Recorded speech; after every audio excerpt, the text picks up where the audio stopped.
همراهان عزیز سلام.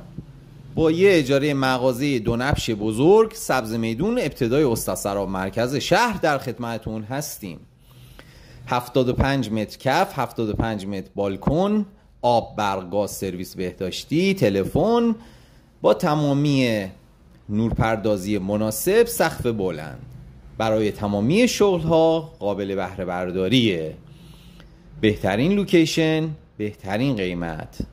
700 ماهی 70 میلیون تومان. در خدمتون هستیم.